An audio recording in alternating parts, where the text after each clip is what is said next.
emotions are coming from. Yeah, this is good, but I need the story first. Then we can. Sure. Ava start to see me as a tyrant and as displaying abusive, controlling behavior. Mm-hmm. Well, I explained to them the board has the power and can meet anytime. Despite all my explanation about power coming with liability, they don't want that. Constraining the power of the CEO doesn't work, so it will stay as it is. I offered Ava to become chair. She accepts. Yeah. So so to improve, like, so I agree that like there's no reason that I'm like chair, CEO, and managing director. So so for me, an efficient like, which is what I proposed to Ava when she quit CEO, is that she become the chair and I become CEO. But she didn't want that at the time. Okay, so I will delete that sentence because she didn't accept that. No. I mean, like when she quit CEO, like end of 2018. Okay. And then that's how I become CEO in 2018. But can we, when the board meets to improve governance? No, because nothing's decided. Then we continue to discuss. Things are still pretty good between Ava and I, so we discuss. And then I propose, okay, let's improve governance that Ava becomes the chair and I stay CEO. And she accepts that. She accepts that. Okay. We have a board. Okay. So despite all my explanation about power coming with liability, they don't want that. Constraining the power of the CEO doesn't work, so it will stay as it is. I offered Ava to become chair. She accepts. We have a board meeting to discuss that. But then Ava is very upset at me because she doesn't want to be. No, we don't have a board meeting yet. The upsetting happens right before the board meeting about the chair position. Yes. We should have had a board meeting about it. We should have. No, we do have a board meeting about it. But the conflicts, the personal conflict between Ava and I escalates before the board meeting. Yeah. Okay, I got it. Now, yeah. We would have had a board meeting to discuss that. No, the board meeting happens. The board meeting is scheduled. She agreed, like, because I offer her to become chair, but there's a process for that to happen. Yeah. So she's like, okay, I'll take the chair position, and then a board meeting is scheduled to discuss that. Okay, so. And between the offer of chair position and the board meeting, the personal conflict escalates. Okay, we then schedule a board meeting to discuss that, but in between, Ava is very upset at me because she doesn't want to be under my authority. Well, that's before. That's what leads to the whole governance. That's like the start of the whole governance discussions. Okay. So it starts with Ava doesn't want to be under my authority. Then there's one board meeting about the rules, and that doesn't resolve anything. Okay. Then there's the chair. Then there's the offer of the chair. Thank you. Yes. That's the kind of very solid point I need, because like then you see. Okay, so we'll delete all of that. Okay, so it was another. Okay, started finally being revenue positive.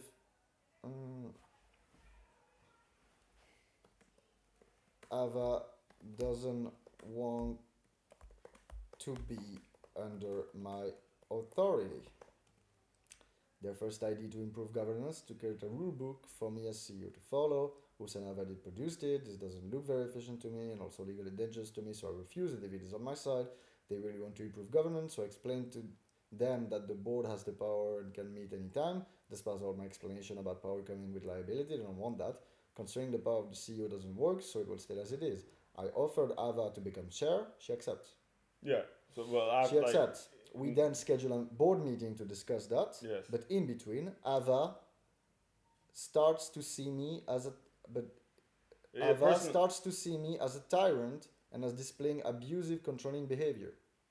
Yeah, more or less. Like when there's this one. Then because for me, okay, Ava doesn't want to be under my authority. Mm-hmm. She doesn't want to be CEO. Okay, so you offer chair. Yeah, that's a solution. Nice. That seems a solution. Perfect. But in between, before you officialize all of that, she's getting upset at you because you are displaying abusive, controlling behavior from her point of view. From her point of view. Okay, and then this starts to escalate. This escalates. Yeah. So at first it was escalate. This starts to escalate, and then so at first it was like disagreements, right? Disagreement. Which I hope to resolve by Ava becoming chair. Which, And then she doesn't feel she's my employee, and maybe I was hoping that would solve it. no, but like again, Yeah. in between. So my question is very like In between. you offer Ava to become chair, she accepts, and then you get scheduled a board meeting to discuss that. In between, what is written there is Ava starts to see me as a tyrant and as displaying abusive, controlling behavior, and then you say this escalate.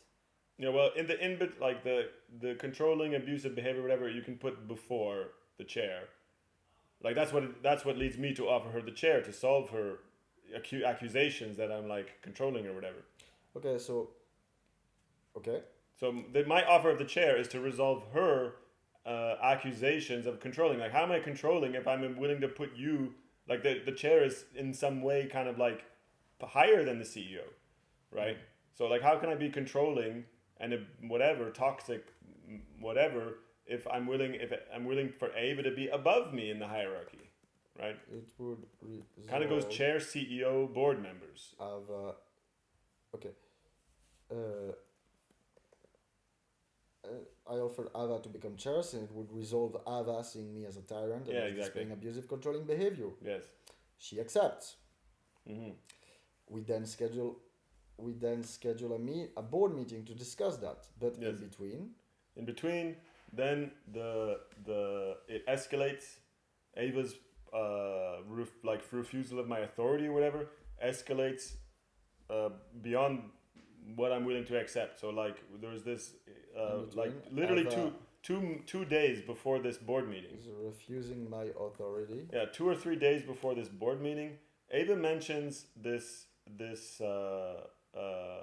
feedback that our partner in France got. This negative but feedback. in between, Ava is refusing my authority beyond what I can accept. Yes. So What I Ava can mentions, Ava casually mentions, we're like driving back to town. And Ava casually mentions that because she's kind of managing the French process. Because we have the partner in France building the ovens. So she's managing that. That our partner in France. She mentions to Ava that she got negative feedback at this sort of like investor workshop. Ava casually mentions that our partner in France got negative feedback from a sort of like investment workshop. Got negative feedback about what? Elise is her name. She goes to some sort of investor workshop. Like I think Elise they're a traditional machining company, so they're not a startup. Okay. But they want to like do this oven, like they want to kind of JV with us on the oven technology, more or less. And then, so Elise Elise wants to raise money for the solar fire France, it's called. Mm-hmm. So we have like a pre-incorporation agreement. Okay. In France, whatever. But what does she mention? Just that, like, so Elise goes to this workshop, and the people tell her that it can't work and you'll never raise money with this. Get negative feedback from an investor club? A workshop, I guess. From a workshop. Like coaches, startup coaches From a workshop, okay? I guess workshop is the right, like it wasn't like a pitch meeting. Okay. Like a little mini accelerator so workshop. So Ava mentions that our partner in France, Elise. Yeah. Partner in France, Elise. She's the CEO. The partner is CPM, and she's the CEO. Elise got negative feedback from a workshop. Okay. Yeah. Okay. Well, which is like not a problem. So Ava mentions this to me, and I say, well, that doesn't. And I basically my reaction is, okay, well, that's not good. That's not a good thing. So we should meet about it, and then probably, and then just like go through it. Like we're in the car, so I'm like, let's meet about that. Mm-hmm. Discuss whatever it is. My reaction is that it's not a good thing and we should meet about it. Yeah, again, basically. And then probably meet with Elise, ask her if she needs, like, what was the feedback? Probably meets with Elise to look into that feedback in detail. Yeah, maybe, like, and I tell Ava, like, maybe Elise says these guys are jerks and don't know anything. Yeah, okay. But maybe there's, like, some documents missing. Sure. Maybe Elise has some questions. Sure, but then Ava just starts screaming at me for 10 minutes straight here else. while I'm driving. Just screaming. I don't know. I don't honestly don't know what upset her. For 10 minutes while I'm driving. To this day, I still don't know what I did wrong. Yeah, like, and then I even try to explain, like, look, we can meet, and if we still don't disagree, if we don't agree what to do, we meet with Urs. Mm-hmm. And then, because there's documents that are supposed to be created that are not being created. Mm-hmm. And I'm like, okay, well, and Ava was in charge of that, so I mentioned, so like, okay, whatever, Urs and I could make the documents, and they could be translated in French.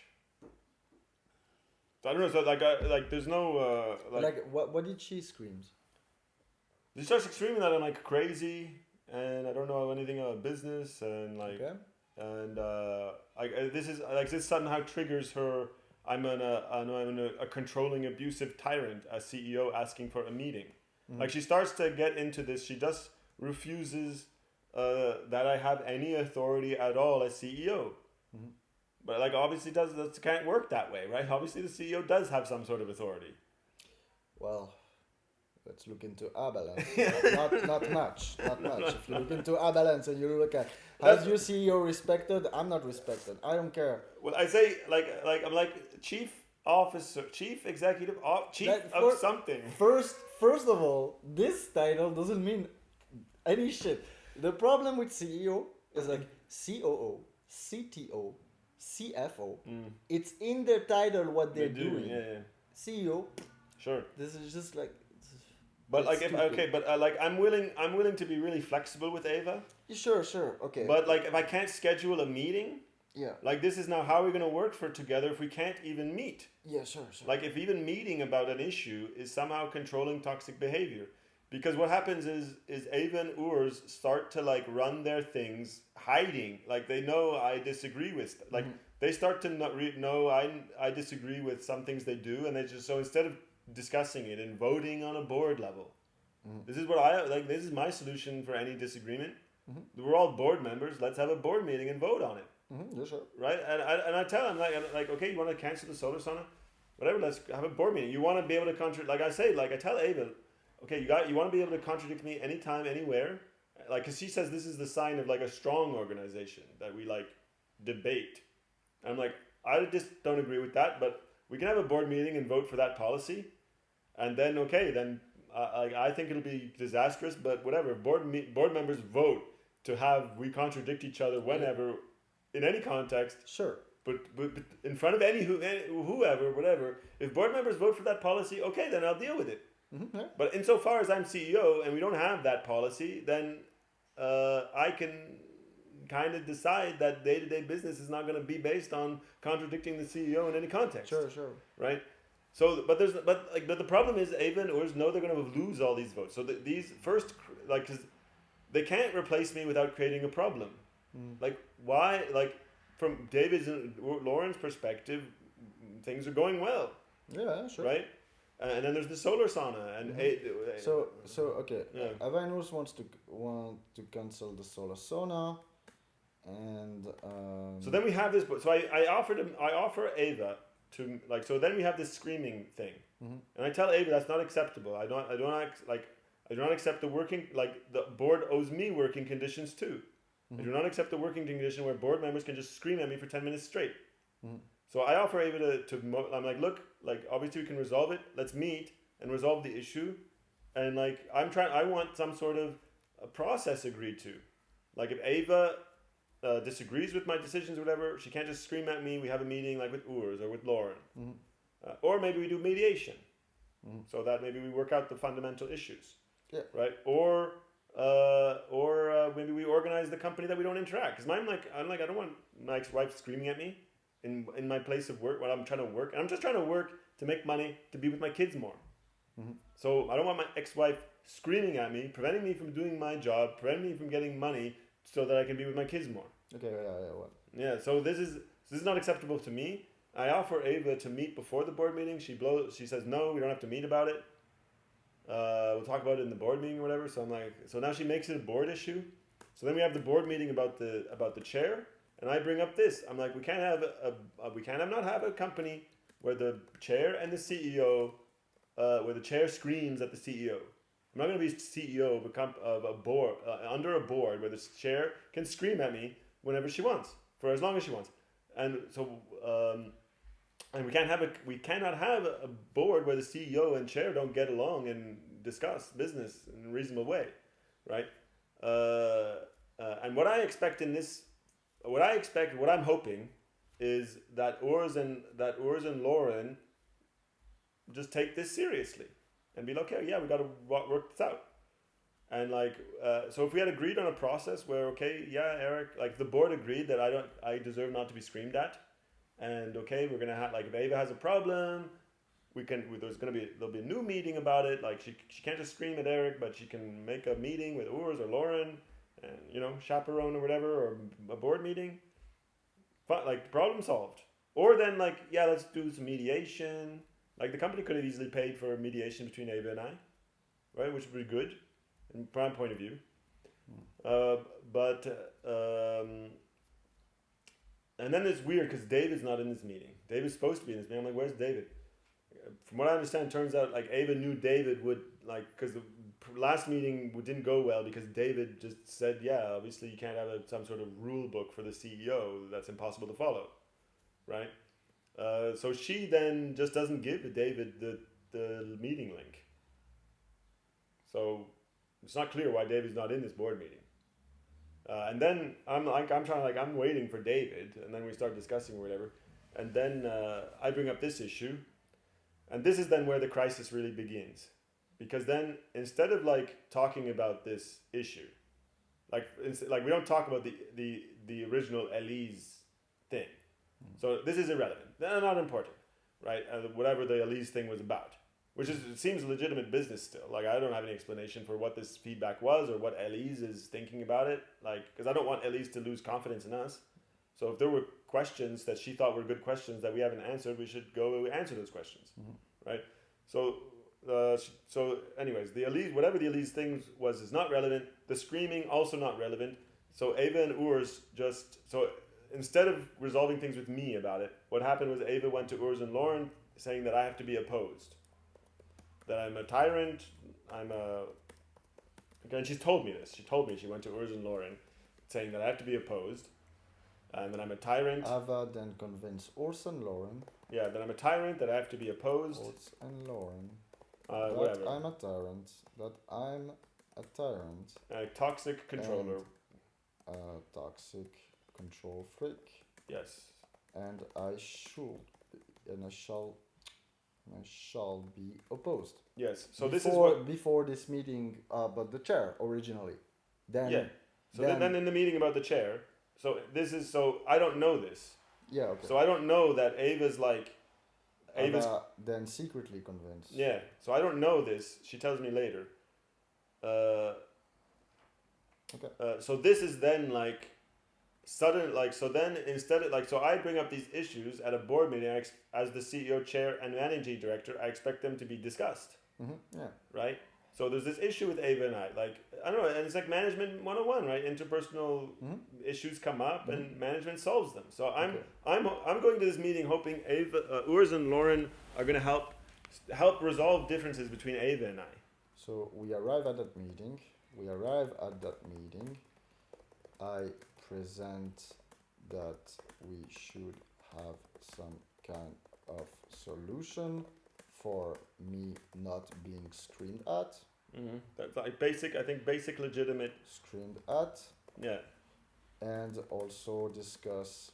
And called crazy. Like, she always screams at me, she calls me crazy. And also discuss the Ellis case, and also do the transition for the chair. And I'm not saying this. So you arrive at the meeting. Yeah, and my position is not that, okay, Ava can't be chair. Yeah. My position is just we got to solve these issues before Ava becomes chair, so that there's not some insane, like, we can't have, like, it can't work if once we solve the screaming part. Yeah, exactly. The screaming part. Okay. So instead of dealing with these issues, Urs and Eva. Instead of dealing with any of these 3 points, that I brought to the meeting, Eva and Urs just start to bring out a laundry list of accusations. I face a laundry list of accusations. Can you tell me this accusation, please? Like 2 years before this, 2 years before this, I didn't launch a crowdfunder we were working on. I didn't launch a crowdfunder we have been working on. And that at the time I explained the goal is not to launch it. Okay, but tell me the accusation just. Oh yeah, Not your justification, just what they accuse you of. Oh yeah, well, launching a crowdfunder, I told them I would never launch. Okay, so 2 years before this, I didn't launch a crowdfunding Yeah, that we have been working on. That we designed. Like the crowdfunder was like a marketing tool. That we have designed. Yeah, that we created as a marketing tool, but we never launched it in on a Indiegogo or whatever. That we have designed. Yeah. And then. So that was one. Obviously, the like a few failed deals. Like now they bring out that Urs is raising more money than you. That's not an accusation. Yeah, well, for them it's an accusation against the CEO. No, that's a point. Okay, whatever. That's not a mistake you did. No, well, they formulated it as an accusation. Okay, 2 years before this, I didn't launch a crowdfunding that we have designed. Urs is raising more money. I'm not like the accusation is I'm not raising enough money. Okay. And I paid myself too much.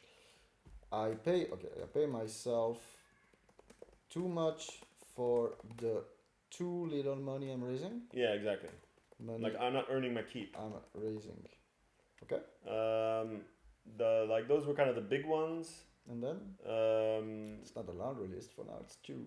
Oh no! Then they keep going. Okay, let's go. Like this was like the first. No, let's go. Yeah. So on this, so these first ones, like then there was a few other. Well, a few other just deals that didn't happen that I guess they blamed me for. Okay.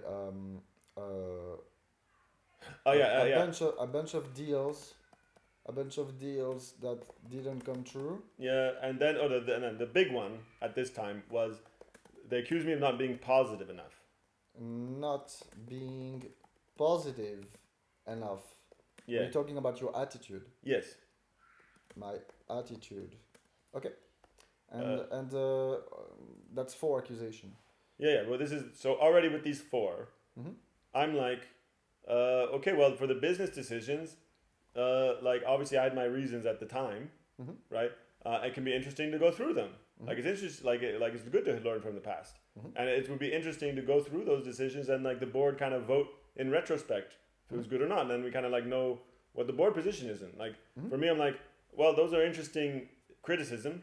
Mm-hmm. Let's go through it. Let's have a meeting and go through those things and like because I had reasons that for my decisions. Mm-hmm. Right, so like I can explain that, and then we could like discuss and then vote on if it was a good decision or not. Mm-hmm. Like I'm not saying my decisions are the best decisions, mm-hmm. but I had reasons for doing things, and like if you wanna and then to this stage, just to make sure, yeah, are we complete with the accusation? At this stage, yeah. Okay, so then to that you reacted to. Well, let's discuss these we call them accusations, call them criticism. My reaction was let's discuss. Let's vote. And let's vote on. And vote on every point item you mentioned. Yeah. In another meeting later. Yeah, exactly. Or it could have been there, but then they say in a meeting. Then they say no, it'd be a waste of time to discuss. But to that they answer that it would be a waste of time to discuss. Okay. So at that time, I'm like, wait, you can't accuse me or criticize me of things, and then say it's a waste of time to discuss my defense. Yeah, sure. Okay, but like this is, you see, in this thing, I'm asking you for the fact, not your justification. No, this is what I say to them. Yeah. Okay. So, I answered that it wouldn't be fair to criticize and not allow any time to listen to my justification and defense. Yeah. And like another big accusation was Ava still accusing me that my comment about Elise was like crazy business. Okay. But we can't discuss. We can't discuss My Elise. We comment can't discuss it. about Elise was crazy business. Yeah. So this is kind of the weirdest part of the whole story. Is how is a request Okay, of a so CEO to set a meeting is. So they come with this list Yeah. and be like, okay, this is all your fault. Yeah. And you said, okay, maybe let's go through that. And they say Yeah. no. Yeah. Okay, fine. Then they say no, that it's a waste of time to go through it. It's not efficient. We have to do work. They said it is not efficient to go through them. We have to do work. But I'm a bad CEO basically. This is like they're like yeah, okay. right. And then then this is then the real then this crisis escalates even more. Mm-hmm. This is a meeting about the chair. This is the same meeting? Yeah, this is the meeting about the chair. Yeah, but this meeting, when you arrive in this specific meeting, Yeah. you were about to talk about Ava screaming at you. Not okay. Yeah, related to the chair. I want to resolve Ava and I's issues so that Ava becomes chair. Exactly. So, but like, let me tell you what I Yeah. know. We are discussing a meeting. Mm. In this meeting, you arrive at the meeting, and you brought to this meeting 3 points because you didn't know Ava went to Urs and Lauren to oppose you. You arrive at the meeting with the hope that things can resolve. You arrive at this meeting with 3 points. First, Ava screaming at you. Okay, well, you need something that makes that board member cannot scream at you. Okay, first point. We need a solution for that. Yeah. And second point, we can discuss the Elise things that happen at this workshop to see if you guys do something wrong about the raising investment or anything. And third, that if we solve the Ava screaming part, we can go through the process of making her a chair member. Yes. You arrive with this meeting with these 3 points. Mm-hmm. To what they answer, no, we want to talk about. 2 years before this, you didn't launch a crowdfunding. Mm-hmm. You pay yourself too much. A bunch of deals didn't come true. You don't have a positive attitude enough. And your comment about Elise was crazy business. To that, you like, okay, well... let's learn from the past. Let's learn from the past. Let's vote on things. Let's include that in meeting. Well, or another meeting. Or another meeting. Like I'm going to discuss it but there. like you're open to discuss this. To this, they say we don't want to discuss this. It's not efficient. Okay. This is the meeting. Mm-hmm. And then how does it continue? So then I'm like this is a meeting about the chair, not to criticize the CEO. Mm-hmm. If you want to criticize, no problem, board criticizing the CEO, ask for a meeting about that. Mm-hmm, yeah, and sure. what you want to criticize me about, and then I can make my defense. So also this, and this pisses me off because they, in the previous board meeting, they prevented me from talking about strategy because it wasn't on the agenda. Okay. So then it's not, none of this is on the agenda. Then Urs is like, there's a crisis. So this is then the build up to their strategy. Well, the thing is, like, we are still in the same meeting, right? We're still in the same meeting. Okay. Then they said it's not efficient to go through all of them. Yeah, they refuse to discuss anything. Okay, and then Urs said what? Like, well, how about, so then instead of answering any of my points, Urs just says, well, there's a crisis here, and I just want to feel out the board. How about that I think the crisis can be resolved by me becoming CEO? There's a crisis there, and I feel that the crisis... Well, he's like, what does the board think about resolving the crisis by me becoming CEO? Basically, he says it like that. He's like feeling out the board for him as CEO to resolve this crisis between Ava and I. Can be resolved as him becoming CEO. Okay? So that's... So in this meeting, you arrive with an agenda. They come, okay, we have all these criticizes. Mm. And then you're like, okay, let's discuss it. Yeah. They're like, there's no point to discuss. Also, we don't want to discuss the Ellis thing. Also, we don't want to discuss that. And then it's because it's not efficient. We have work to do. Yeah. But there is a crisis, Yeah. and Urs said this crisis can be resolved quickly as me being CEO. Yeah. Okay, what happened then? Well, then I'm like, well, that is not on the agenda. Okay. Like, no problem that you submit your candidacy for CEO, Yeah. but you call a board meeting about that, Yeah, sure. and you put it on the agenda, Yeah, sure. right? And then they're still trying to like they want to push through voting Ava for CEO for chair, which we couldn't do anymore. Okay. Because you haven't solved this. No, the chair was elected but directly by the shareholders, so it would have to be a shareholder meeting. Sure. So we but then I kind of I'm as chair of this board meeting, I call it out of order. Okay. Because David's not there. Yeah.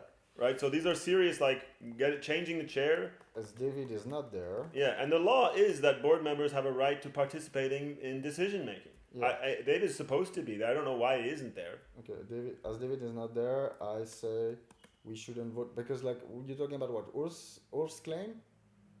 Well, then Urs just said the meeting just falls apart. Okay. As David is not there, I say the meeting's not out of order. There's no we're not even discussing the agenda. Like none of these points are on the agenda. The meeting becomes out of order at that point. Because David's not there, and none of these issues are. And David is not there, and none of what is currently discussed is part of the agenda. Okay. Well, your team is pretty pissed off at you, man. Yeah. So I don't understand what's happening. Okay. Yeah. So what do you do? So Urs says that the meeting falls apart. Yes. What happens then? So then we have a series of and I don't know why David so then we have a series of so like now there's a big crisis, right? And so now it's like Ava's coming from the position of chair, Urs is coming for the position of CEO. This is a recipe for legal instability. Mm-hmm. And then how do we raise money? So they don't understand, like, because the company was legally stable for 10 years, they don't understand that things can go bad quickly, right? So this is a recipe so from my point of view, this is a recipe for instability. From their point of view, this is more proof that I'm a tyrant, right? But I keep telling them, like, if you have issues, just call a board meeting about it. The problem is Lauren is like a wild card, and David just agrees with whatever I say. And Lauren's my best friend since childhood, so a likely result on almost every business issue that Ava and Urs has is they'll lose the vote. So they can't call any vote on anything specific. They have to like create a crisis and blame it on me, right? So well, the like, and whether they have like they don't I don't say how they does like this meeting end? What do you guys agree on? we don't agree on anything. The meeting is just like falls apart. So the meeting falls apart, it's over, and then everybody quit the meeting. Well, then I end the meeting as chair of the meeting. You? Yeah. You did what? I ended the meeting. Like I called the meeting. I was chair of the meeting. I ended the meeting as. I end the meeting, and we can now. I end the meeting. Okay. And the law is that that decisions can't be made without the Finnish law is that decisions can't be made until every board member has every possibility to participate. So David didn't tell me that he's not going to be in this meeting. So if David tells me he's not going to be in a meeting, okay, whatever. We just he had the opportunity to participate. He doesn't want to, right? But David was supposed to be there. So from my point of view in chair, we can't make decisions if a board member who's supposed to be there isn't there. I end the meeting. Well, you sure? That's the Finnish law. I just put I end the meeting. Yeah. And then. And we can't. Also, it turns out we can't even vote Ava as chair, anyways, because it has to be a shareholder decision. Sure. I will stop there for today. Yes. These are a lot of pages, man. It was a fucking long, complicated story. It is, but we're getting into the thing. So that's. But now we're close. We're really close to. Yeah. It's just I think tomorrow we're done. Yes. I think tomorrow we're done. It's just my mind is like because like I have to ask you a question. I have to go into and just like untangle the thing. Yeah, this is a crazy story, dude. Yeah. This is like we're done the most like how the conditions were created It's very important. Is the most complicated part. It's the very complicated. So then next, what happens next is very like point boom, by boom, point. boom, boom, Yeah, boom. yeah, okay. So this is the thing. Like right now, I see that, and I keep wondering, you know, if you solved your relationship with Ava, all of this could go away. That's what I keep on doing, trying to do. Because you know, like she's very hurt. Like to behave like that is, I think she's traumatized about something. No, she's traumatized, and now she's got diagnosed personality disorder of some sort. Sure, but like you see, the that's not a victory for you. No, no. That's no, like before, like the Elise thing, Mhm. right? Like first, like I explained to Ava that my vision of the company is like we're the biggest shareholders. We live in the same company. I mean, the same city. That we get together, and we decide what our position is. Mhm. Like we agree 1st. Mhm. Yeah. Then we present this to the others, Mhm. and then they either agree, and then okay, great. And if they if they disagree, okay, well then we discuss. We Mhm. maybe make a new solution. Yeah, but like sometimes she disagrees with you. Yeah. So my proposal is we meet and we work it out, whatever the issue is. Sure, I mean. And then if we really can't, then we go to a vote. You know how you are. You're pretty convincing in what you. Have you ever like? No, Ava's been doing the business a long time too. Lots of things Ava proposes and whatever happens that way, and like she manages a lot of the processes, like the website and so on, like totally without me. Like I do not micromanage anybody. Everybody, like Ava's on the design of the website and the communications. Like she's running the social media. She was running the project with France, working with Arno and so on. I didn't interfere with how she was managing. So, and those are big parts of the company. And then in the same time, I was just kind of like focused on the solar sauna. Like everything else is going fine. Everybody's like learned how to do their part of the business without me. So from my point of view, that's great. From their point of view, I'm like no longer needed, right? Because the solar sauna, like everything in Africa depended on Lauren.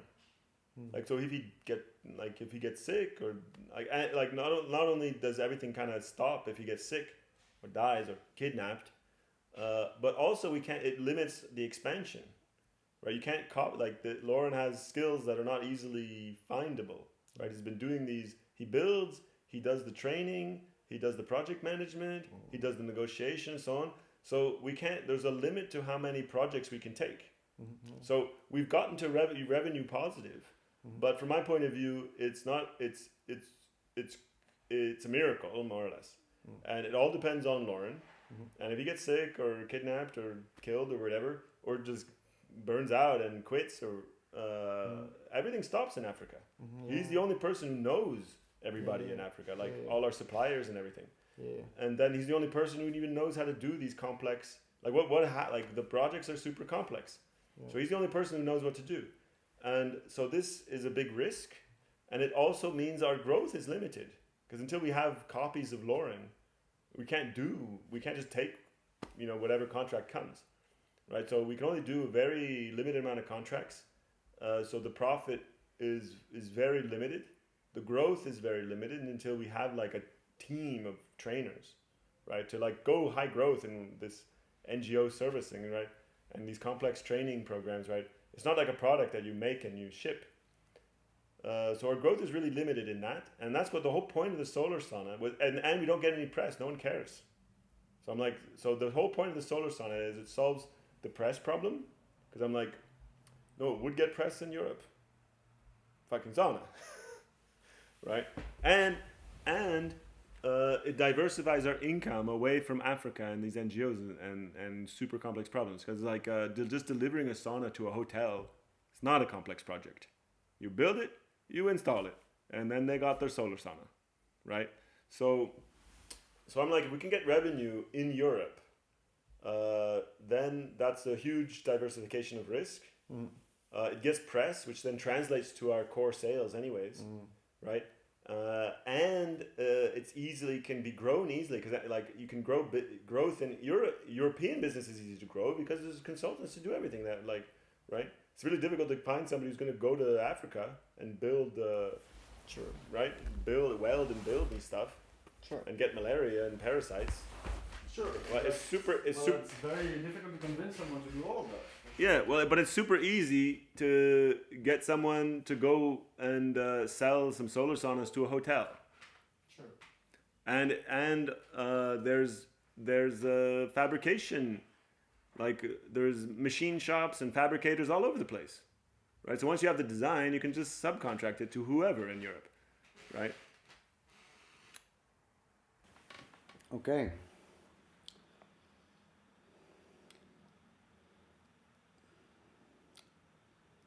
Because a company started finally being revenue positive, of course, it is the door open to power struggle. Ava doesn't want to be under my authority. Their first idea to improve governance is to create a rule book for me as CEO to follow. Urs and Ava did produce it. This doesn't look very efficient to me and also legally dangerous to me, so I refused and David is on my side. They really want to improve governance, so I explained to them the board has the power and can meet anytime. Despite all my explanation about power coming with liability, they don't want that. Considering the power of the CEO doesn't seem to work, so it will stay as it is. I offered Ava to become chair, since it would resolve Ava seeing me as a tyrant and as displaying abusive, controlling behavior. She accepts. We then schedule a board meeting to discuss that, but in between, Ava is refusing my authority beyond what I can accept. Ava mentions that our partner in France, Elise, got negative feedback from a workshop. My reaction is that it's not a good thing and we should meet about it and probably meet with Alice to look into that feedback in detail. And Ava starts to scream at me for 10 minutes while I'm driving. I don't think it's acceptable. Ava then secretly convinced Urs and Lauren that I'm a tyrant and a toxic control freak and I shall be opposed. We arrive at the meeting. I present that we should have some kind of solution for me not being screamed at and also discuss the Alice case and also do the transition for the chair once we solve the screaming part. But instead of dealing with any of these 3 points that I brought to the meeting, I face a laundry list of accusation. 2 years before this, I didn't launch a crowdfunding that we have designed. I pay myself too much for the too little money I'm raising, a bunch of deals that didn't come true, not being positive enough. My comment about Elise was crazy business. My reaction was, let's discuss and vote on every item you mentioned in a meeting. But to that, they answered that it would be a waste of time to discuss. I answered that it wouldn't be fair to criticize and not allow any time to listen to my justification and defense. They say it's not efficient to go through them, we have to do work. Then Urs says there is a crisis there, and I feel that the crisis can be resolved as him becoming CEO. And he feels that the crisis can be resolved as him becoming CEO. The meeting becomes out of order at that point, and David is not there, and none of what is currently discussed is part of the agenda, so I end the meeting. Next. So then next, we have we try to resolve things at the executive level, and we have a series of meetings To resolve things at the executive level, we have a series of meetings. So there's like a meeting once a week where they're like on different key subjects, but we're not raising any money.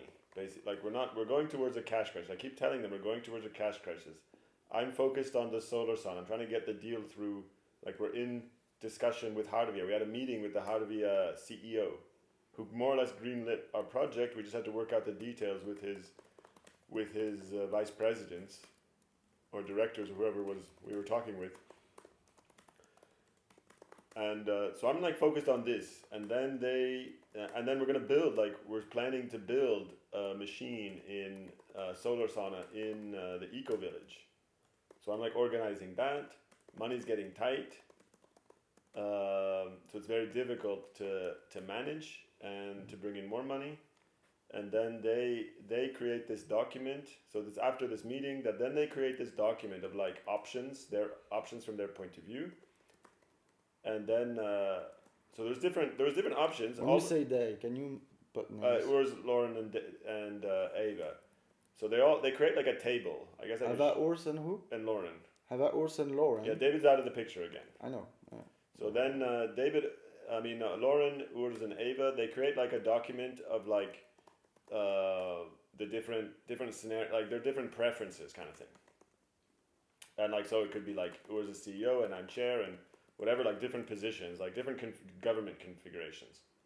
But in this document, Urs says that the status quo, if the status quo doesn't change, he's not motivated, and he lists all of his core tasks, mainly raising the small investment and closing NGO deals, like whatever, like because Urs was in charge of like the operations of the company. So like what we're operating is selling our services to NGO and raising small investment in Switzerland, and then there's the pandemic, so I can't come to Switzerland and close the deal, like close the next deal on the solar sauna. And Urs refuses to talk to our partners in Heuberge about the next phase. So it's like we do all of this investment in the solar saunas. We build 2 solar saunas. We have the video. We make a website. We have the brand about the solar sauna and everything. And then we're supposed to be doing it with the Heuberge, who have 50% equity, right? So it's not like they were like some subcontractor or client. And okay, we go to the next one. Like, are they with us? Like, I have to know if the Heuberge are with us, you know? Do they care about their 50% equity stake, right? And are willing and want to do the next steps, right? Which in the pandemic, solar sauna on the mountain, right? Like solar sauna is like outside, right? Presumably it cleans itself, right? Sure, you don't have to justify. Yeah, and I'm just saying. Tell me Yeah. what happens. Yes. But So this is the context, and then. If I have question, I'll ask them for your yes. justification. But do not justify yourself. Sure. Tell me the points. What Yes. happened? So I talk to Ava and I say what the problem with this document is that Urs is saying he's not going to do the current agreements, because I'm not a tyrant. I can't change the governance myself, right? It's the board has the power. So like they have this idea that I'm a tyrant, and I'm always like, what, the board can meet and vote on anything. You talk to Ava, or you write to her? Well, we chat. I think it was a WhatsApp chat. So this is recorded. I chat with And Ava. I tell her that and then she's like, well, these are all these outcomes, you know, that we can discuss. I'm like, yeah, we can. Like none of the preferred outcomes were my preference, but whatever. That's not like, but so I said like, so they had a bunch of like options, and none of them were my preference. So I tell that to Ava, but then I say we can discuss. Like I'm like, obviously we vote, right? And then I say my problem with the document is Urs saying that he's not going to do what he's currently committed to do, like the current contractual, right? We are responsible, like in my point of view, managers are responsible to manage, right? And then she seems to say like, oh yeah, okay, well that's not what I meant, because she kind of says the same thing. But then she says, oh, that's not what I meant. And I'm like, well, we can discuss these different options or whatever. But then somehow they use this. I'm not sure if they used it at the time or they like reinterpreted the past later. But anyways, they use this as like, I refused all changes. And as well as I had somehow the power to refuse all changes. Like from my point of view, okay, there's lots of options. The board will vote on them, right? So like the fact that I don't agree with a board vote doesn't stop the board vote from happening. So the fact that I don't agree, like none of their preferences were my top preference, they view as like some sort of like more proof of my tyranny, and I refused all changes to the company or whatever.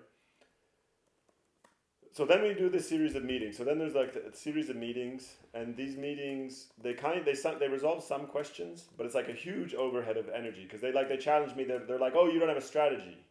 Like I've been explaining the strategy for literally 10 years. And then they're like, you have to make a strategy document. You have to make a document for this and that. So then, so we have these meetings where it's kind of like a competition. So it's not healthy. Like it's like everyone writes their strategy. Like so instead of meeting and discussing and like agreeing on a strategy, right? And like going through what the current strategy is. It's like everybody has to make like Ava, Urs, and I. We all make a strategy document. and we're like competing with each other. So I'm like, okay, so like I have all this other stuff to do, managing, there's still like, projects and partners, like there's all the craziness of the CEO and we have meetings with the ambassador of Iceland who wants to bring the solar saunas to Iceland and stuff. So there's like all sorts of stuff happening I'm trying to manage, and then there's these like, I gotta sit down like at some point and make these documents that they want, which don't change it, like just don't, and my problem is cash.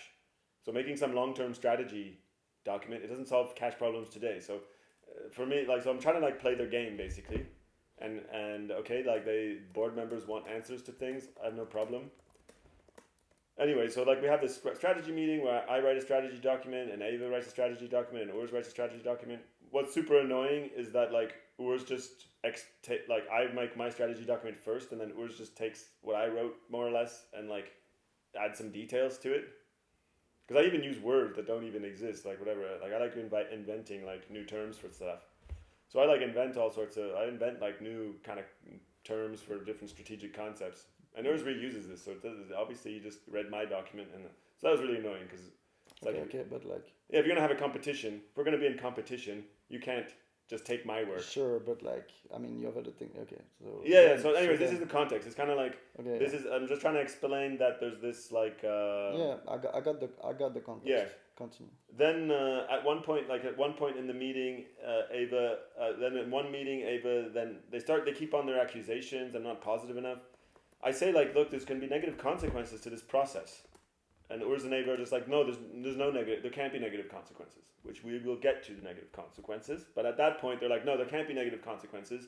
You're not positive enough. So they're in this like weird like my mentioning criticism of them proves that I'm not positive enough and I'm a tyrant. So like they won't even listen to my criticism of what their process of this chaos that's emerging. Right, and which never existed before, right? So there's this chaos emerging. They're like just insulting me. I bring to bring the company from zero to this point was a strategic achievement, right? So people suddenly insulting me as a strategist, right? Is like nitpicking things or whatever. So they clearly don't have no idea what it actually means to run the company, which is going to be exposed in the events that follow. And then they refuse to listen because I'm like, look, listen to what the negative consequences mean, because I could list them, right? Disrupting the legal stuff. They don't understand that, for instance, for them, board minutes and shareholder minutes, whatever, doesn't matter. And they can say whatever they want. And if there's like chaotic board minutes and shareholder minutes, it doesn't matter. Like they don't care about any of the stability of the company, right? And for them, the more unstable, the more they can blame me on the instability, and the easier it's going to be to get rid of me as CEO, because they can't win any of the business discussions. No one's going to be canceling the solar sauna project. If we had a board meeting, and they're like, no, we should cancel this. It makes no sense. Like and we have a partnership. I tell them like we're committed to this partnership with Heuberger.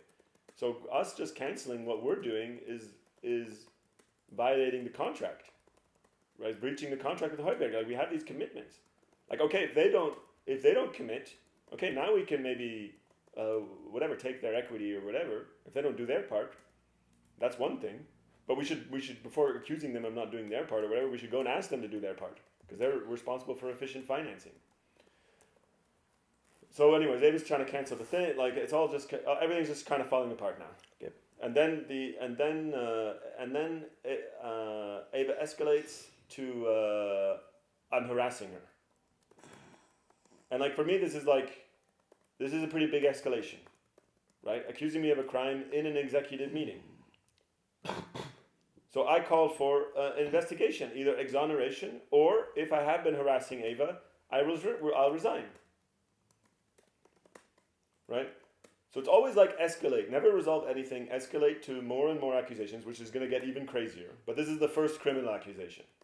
So these arguments about the business, whatever, running out of cash or whatever, right? They can't win these business arguments that we have to resolve, change the governance before solving our cash problem. Right? It makes no management sense, right? So obviously, it's simply the fact that I'm right. We should make sure our strategy. The existing board members, agree on the strategy, that the cash flow is solid, and then we discuss governance as much as we want, Mhm. right? And change it in stable conditions. And you need lawyers to change these things. That's why I'm keep telling them, like, okay, you want to change governance all around, whatever. We might need lawyers to do that. Lawyers cost money, right? How are we going to do that in zero money? You don't have to justify. Yeah, but I'm just saying the this is their problem, is that they want to change things, they want more power or whatever, and they think, and they don't have the business arguments. So for them, just stopping the, like at one point they said they were going on strike. So imagine board members telling the chair of the company that they're going to go on strike if they don't get what they want. I'm like, fuck it, managers can't go on strike. So like they escalate to these levels of like total management chaos, and then I start writing letters that, you know, chaos is not good. So anyways, it escalates to the harassment, and I say, okay, that should be investigated by some, you know, external expert, and then if I'm harassing Ava, then I'll resign, right? But otherwise I deserve to be exonerated. Can't just drop these accusations. Mm-hmm. Right, and then Ava's like, oh well, I didn't mean, like, and then she every time I'm like, okay, well, if that's true, I'll resign. They're like, oh no, that's we didn't really like totally. And like up in it, they change. Then Ava right after the meeting is like, well, I mean like inappropriate behavior or something like that, right? But then she comes back with the harassment accusation later, and then she eventually files it as a criminal claim, mm-hmm. right? Okay. But every time it's inconvenient to stop and discuss anything, they'll take back their accusations. Mm-hmm. Right, and then put them back. So it's always like, I'm like, okay, let's stop. That's a serious accusation. You know, if it's true, I'll resign. Right, and that solves their problem. They want me gone. Mm-hmm. Right, and then but then they know that the investigation is going to exonerate me, so they pull back from the accusations. Okay, yeah. Yeah. So this is like mentally stressful. Like as a male executive being accused by a woman of harassment, right, is super stressful, super shocking, right. And then Urs and Lauren just don't take it serious. They just ignore these things. Mm-hmm. Then this Elise thing, right? I mentioned, like, it seems like the Elise thing doesn't matter, right? Yeah, it doesn't. Right? Then Ava drops a 20-page document. 20 pages. Proving that my comment about Elise is business insanity. Like, 20-page document saying I don't know and understand anything that's happening in France and so on. Like, well, she's in charge of France. I'm the CEO. She's in charge of the French project. I need her to tell me what's happening in France, right? So then so this one phrase that I say we should meet about Elise turns into a 20-page, takedown of me as CEO. And so this is then where the true crisis emerges. Right? Everything till now was could be resolved by sitting down, right? As you may have intuit, right? Everything until now, we could be like, okay, let's calm down. Let's talk things through for a day. You know, let's spend a day, talk things through, solve all these issues. You know, come to an agreement, do business. So until now, everything could be solved by just talking business. And then, okay, so she drops a 20-page document. What to whom? To me, Urs and Lauren. To me, Urs and Lauren, explaining that I'm saying crazy business things on my Elise case comment, which was we should have a meeting about that. Yeah. So I'm like, how can that be crazy business? That's what management does at meets, okay, right? No, but then what happens? So this is then where the crisis, the point of no return. Where's this document? Pardon? Where's this document? It's in. You want to see it? Yes, I would love to see it. Okay.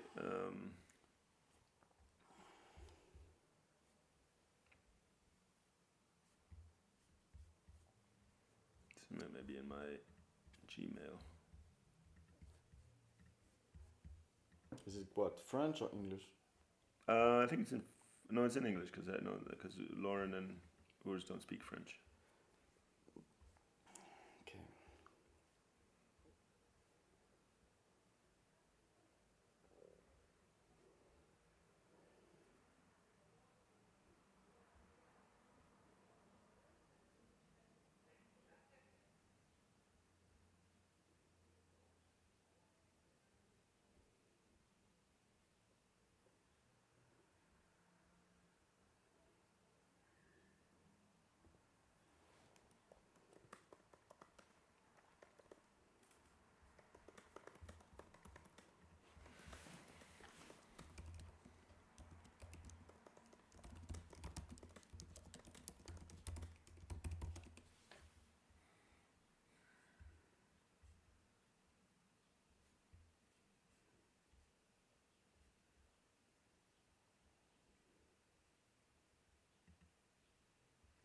Well, this is the document.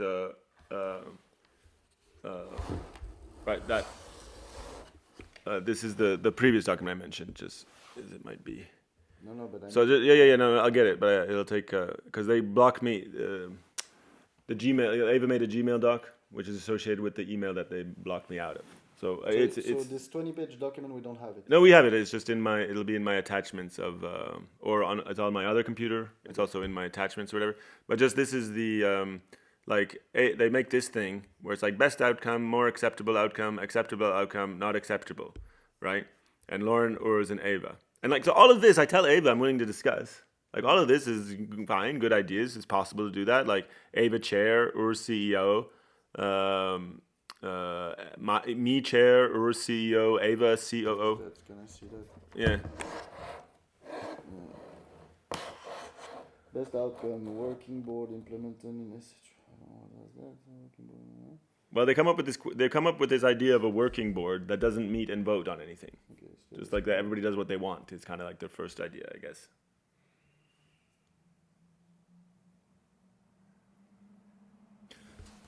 So all this, I tell Ava, I'm willing to discuss. Like, okay, I could be chair. Like some of these options are like I'm chair or whatever. Like I don't think Urs is ready to be CEO. I don't have confidence in him as CEO. So that's why none of this is my preference. But what I have a problem with is this not acceptable status quo. Like what status quo is like what we're supposed to be doing right now, Yes, right? status quo is Like what we've agreed to, You don't change. Yeah. right? So for me, you can't say the status quo is unacceptable because you've agreed to it. Like we've signed these agreements, Yeah. right? So it's me telling you, okay, the status quo of the shareholders agreement with Abalance is not acceptable. Like how the fuck can you interpret that? Well, I interpret that as we I'm not- should. I like if there is something we could change. Let's see what we can change now. No, but what is not acceptable means like I'm not gonna do anything. Like that's That's a threat if you do. Yeah, that. exactly, it's a threat. You're threatening to not Yeah. honor you. Well, He says no motivation, no confidence, no initiative, limited work. Right? He's like, if I don't get what I want, I'm not gonna work. Right? So this is what I have a problem with. And Ava says the same thing. Yeah. Okay. But Ava. But just a minute. But Ava takes this back. Ava's like when I explain it to her that she's like, oh, okay, well that's not what I meant. I just mean like it's like the least favorite. So she takes this back, but Urs never does. I'm like, well, go talk to Urs and ask him if he's taking it back. So Ava takes this back. She's just like, oh well, it's like my least. Like I'm like, if you phrase this as just like your least preferred or whatever, that's fine. Everybody has the right to preferences. But not acceptable is like, you're not gonna work. Like what you're not gonna work if you don't get what you want right now. Okay. So. And Ava and like David, or Lauren's least not acceptable is Urs, Eric, or Ava leaving. So Lauren is still like not in some sort of war. Yeah, Lauren Yeah. is just like. Well, the thing is that Lauren is central to your success right now.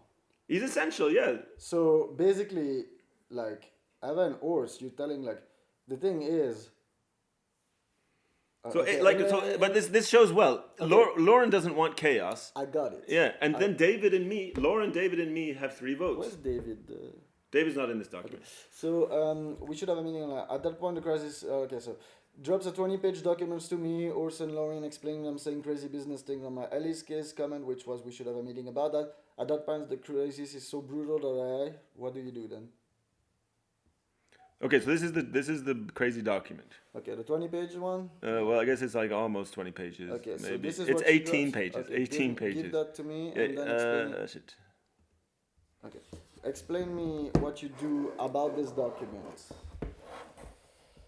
Author of a Vicens, reader Eric Lauren, confidential review, sort of reference manager, and outcome intention, bring clarity on serious statement. And just a minute. Keep in mind that this is a subject that when it first came up they said was a waste of time to discuss. They didn't want me. They didn't want to hear my thoughts about it and my defense about my decisions. And then this document just drops in the middle of like all this chaos. We're running out of money.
Right, but it's basically I'm a bad manager.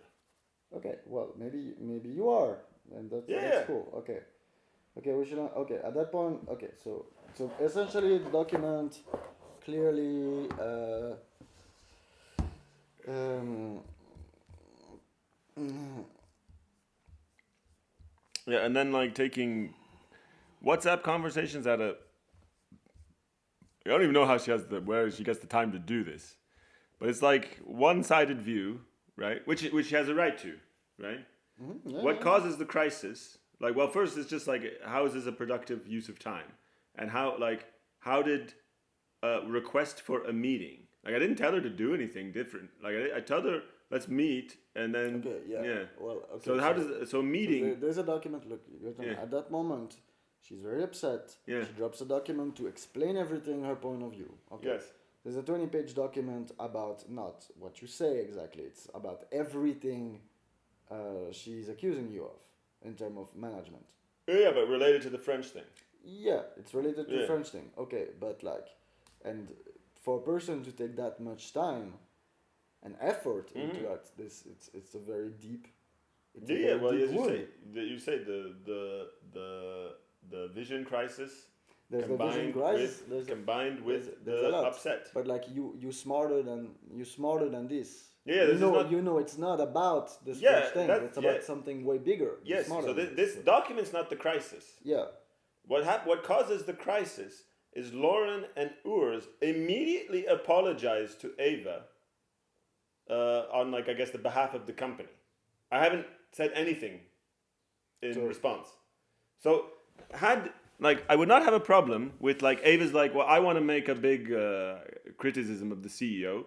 Let's have a board meeting about that, and I'm going to prepare a document for that, right? And then then I get this document, and there's like the board meeting's in like a week, and then I can make my response. Okay, so Right. you have this document. Yes. So this is then. This document highlight Eva's point of view about my poor management and tyranny. Yes. After that document, Urs and Lauren take Eva's side. Yeah. So what causes the crisis? Apologize. Yeah. What causes the crisis is.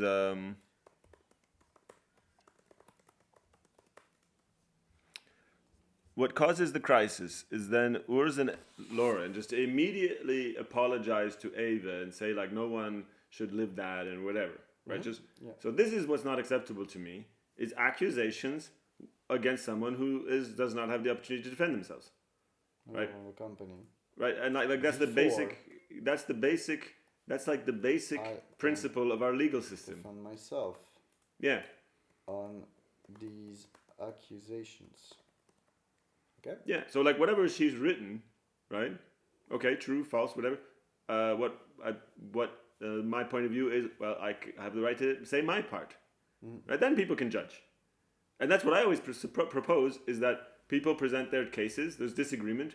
People present their cases, and then there's a vote, right? So again, like the board can fire me, right? And then the crisis, and they're trying to fire me. But they realize I'm needed. So they're trying to like fire me, like they're creating all this chaos, saying I'm a bad CEO and so on, escalating the thing to like prove that I'm a bad CEO and therefore should take the CTO position. But I can, my response is just like, so this is the crisis is like why they keep escalating. Like, because they're the board members, there's 3 of them. Right now, 3 board members agree I'm an asshole. Well, why not just meet and fire me? Yeah. The problem is they realize I'm needed for the company to function correctly, right? And so they keep on saying that you have to take another job post, right? But I'm like, no, I don't have to work for you guys. So that's what keeps this crisis going, is because they want me gone from CEO, but they recognize I'm needed. Like I wrote the patent, I wrote the optical software, right? I know how to close deals, whatever. Right, so they want me gone as CEO, but they want they want to be able to just order me somewhere else. But that's just not how it works. I get to choose where I work, And like if I'm not treated fair, like why would I work for managers I don't feel treat me fairly? That's what I keep telling them. Because like had they just after this, right? At this point, there's still no like legal problems. They could just call a board meeting and fire me, right? And then okay, and from my point of view, I'm like, oh whatever, you guys want the shit, okay, whatever. Like that's why I tell them, like, okay, fire me. And if I don't feel it's fair, well, I won't stay and work. But that's the risk you take in firing somebody, right? They don't like it, right? So I'm just like basic common sense, guys. Like you fire me in a way that I don't think is fair, that I don't have the chance to defend myself. Sure, you have the power to do that, but why would I work for you guys? Why would I work for managers that don't hear me, my side of the story? Right? I can come here, work for Abanos, right? And at that point, like my life was way more stable or whatever, right? I wouldn't have come here to Abanos. Three board members can easily fire me, but the big problem is that they cannot have me leaving the company. But then I don't want to work for them on another position. So situation. So my counter offer is if we agree on a process that's fair, right? If I agree the process to remove me as CEO is fair, then I will take another position, regardless of the outcome of the vote on CEO. My counter offer is that we can have a process for firing me that I would think is fair. And then I'm open to take another position? No, I'll commit to it ahead of time. Huh? I'll guarantee it. So if there's a process, the process I agree is fair. Like I get to defend myself. I can guarantee I take another position. Right. So if we agree on a fair process, then the risk that I leave the company abruptly would go away. Process. And I can guarantee no risk of me leaving the company. Right, and that's what they want. That's what they want. Like that's what they want. They want to move me from the CEO to the CTO position. That would solve everyone's problem. Crisis. And that everything else kind of refers back to. Right? Because this is the first mention of the registered shares, which as you already know is the big thing. You want to read it or... Yes. Okay. So read this and then the messages that follow. And just let me present like my thinking. Dear all, I'm soon done. I replied to Eva's document. It's not clear to me if it's possible to advance the strategic discussion without first resolving the governance issue. For instance, I do not intend to have interns basically live with me in a different governance configurations. This is you writing to them. Yeah. It's a major commitment in time and energy to manage engineering interns from the best engineering school in France and obviously incompatible with leaving the company. So I suggest we focus on trying to resolve the governance issue at the executive level, and if we cannot do so swiftly, then call a shareholders meeting on the election of board member while it is still possible to consider the arrival of interns. For me, the cash situation is at the crisis zone, as we can get unexpected bills or problems to manage. So again, as CEO and chair, I'd like to repeat my opinion that creating governance as an issue before setting the strategy, ensuring everything is functioning efficiently and finances are secure, is a serious strategic mistake. We have an existing governance framework we have all signed up for, which can be used to make the critical decisions. So I've written so far 7 pages rebuttal to EVA document, which I hope to complete tomorrow. But I'd like to note here that I do not think it's an efficient use of time. I also would like to note that I do not find it respectful that board members essentially pass or imply judgment before two sides of the story is heard. For instance, saying, I'm very sorry you had to take this tedious work upon yourself to make your experience action point of view understood, fairly explicitly assumes the position that Ava has been wronged in some way. Obviously, I do not agree and have a different perspective to share, but this kind of statement before I have ever made my case strongly suggests that to me that the process board member are now engaged in is not a fair one, and it seems to me like the only way forward is to call a shareholders meeting. However, before doing so, I will finish my rebuttal to AVA documents, and I'm nearly finished anyway, and I will call 1-2 hours discussion on it. If there's no resolution, then we should call a shareholders meeting on the election of board members. As chair, I should make it clear that basically the entire process so far on governance I view as essentially a breach of contract, as we are employed by the shareholders under existing agreement. that we have agreed to run the company as efficiently as we can, a board member interfering with the efficient functioning of the company or then refusing to perform certain duty unless the status quo is changed or refusing to accept the CEO as some executive difference right now is effectively declaring that they do not accept the current agreement and therefore in breach of them. Triggering bad lever terms, the shareholders agreement state we must implement the decision on the existing government. Faithfully or we had bad lever, there's no provision to start messing with the functioning of the company because we want to change the governance. The governance can change, but not at the expense of the effective implementation of the current governance. Of course, the shareholders can judge for themselves. Of course, I'm aware that a shareholder meeting would create an even larger crisis, but the majority of the board members have chosen to create crisis and therefore further crisis coheres with such a principle and may be the only road to resolving it. I should also make clear at this time that due to a large passing of time, the right to vested share can be brought into question as convenient times have come and gone and people with. Arguably, at the time, vested share, what is vested share? Well, the shares, they have these share rights that they never claimed. Okay, vested share rights did not act to ensure they're registered, and under Finnish law, the failure to ensure registration of share rights, when those rights are effectively gives up those rights, and precedents in Finnish law is very clear that essentially any doubt share rights are usually forfeits. As I've explained to Urs many times, I cannot represent vested share rights and act to protect them, but I'm legally bound to represent registered share rights at any given time. Therefore, pending further counsel, it seems prudent to me at this time to call a shareholders meeting of only registered shares, which is convenient for the company as the governance issue can more easily be settled. Of course, I hope we are able to resolve the governance issue at the governance level and move forward effectively, and in any case, that a majority of registered shares are able to agree what to do about potential others outstanding vested shares. Warm regards. Okay, my language. So you made your position clear. Yeah, because and then this is the email. This is the email that is like, it's over. This is just like, this is your last warning. yes. Okay, I'm in my laundry. The thing. No, not yet. I'm Okay. finishing the story. All right. Well, then you gotta read. You gotta keep reading. Yes. Then the next email, Urs. Then so this is. So This Urs answer. Dear Eric and all.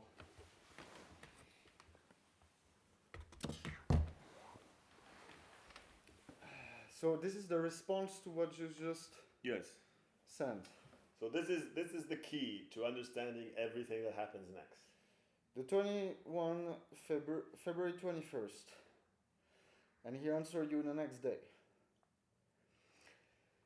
Dear Eric and all, I can make a more comprehensive commentary on many points here, but in the interest of time, I just wanted to quickly point out that I do not understand, based on what Eric has the perception of so-called vested share, being different from a company's perspective that shares that are already registered. First off, it is the responsibility of the company, not the vested shareholders, to register the share in accordance with the law, which has long been overdue. Secondly, I would like to question the whole notion of share vesting as Eric has described it to me over the years. He's always made it sound like the shares are vested and at the end of the 2 years vesting period should be registered officially. We also had a meeting with lawyers about this issue a few years after they should have been registered, but shareholders' agreement was not shared with the lawyers, so the discussion was based on his common understanding of what vesting means. It is true that for common vesting, shares are distributed slowly over time period, 2 years, after which the shareholders owns the full amount of shares, but in which the shareholders only owns part of the shares. In this case, I agree. It would be a hassle to constantly register changing share percentages. However, I would like to point out that shareholders' agreement does not contain the word vesting, nor does it state a slow increase in ownership over a time period. The SHA states that upon signatures, the new shares are issued, and during a 2 years period, in case of bad lever, the individual shareholders leaving needs to sell back to the company a percentage of the shares owned, SHA number 5.5. This means, as the signature of SHA 9 years ago, shares were fully issued to the shareholders. It's not clear why, at that point, they did not get registered, One explanation could be because the leadership was already operating under the assumption that there would be a bad liver team members who would have to return shares and money could be saved to let this happen first before registering the shares finally. However, this does not explain why Eric is assuming common vesting terms over what is actually written in the SHA and now questioning the validity of such a share entirely. There was also a conversation between us about the value of the shares due to vesting. The increase of the valuation of the company over these first 2 years and how that would affect shares vesting and how complicated all of this in terms of declaring tax on the different jurisdiction all of our individual shareholders lives in, when in fact the SHA clearly state the price per share. Until 2 days ago, I did not question Eric's interpretation of the shareholders agreement could possibly be false, but I have had similar experience in the past with overtime contractual agreement being reinterpreted factually. That made me go back to the shareholders agreement first to validate or invalidate his claims. Eric says his claims are pending further counsel, and this same concept applies to the points set forth in my message here, as I'm not a lawyer. However, saying that the right to vested share can be brought into question after close to a decade of committed work by concerned shareholders, with Lauren, Arno, and myself, seemingly without going back to the actual contract to validate such claim, actually have grounds to me seems an escalation tactics that I do not find appropriate here while we are actually trying to have a constructive dialogue. Of course, these thoughts are based on my personal assessment of the language set forth in the SHA and Eric's letter without legal counsel, and others only my interpretation, which I must note is different from Eric's interpretation of this point. There are other points, but this one stood out to me to be clarified. In any case, I look forward to gaining more clarity on the issue to be discussed in tomorrow meeting. Warm regards. Okay? So then read my answer. So anyways, if you have any questions on that.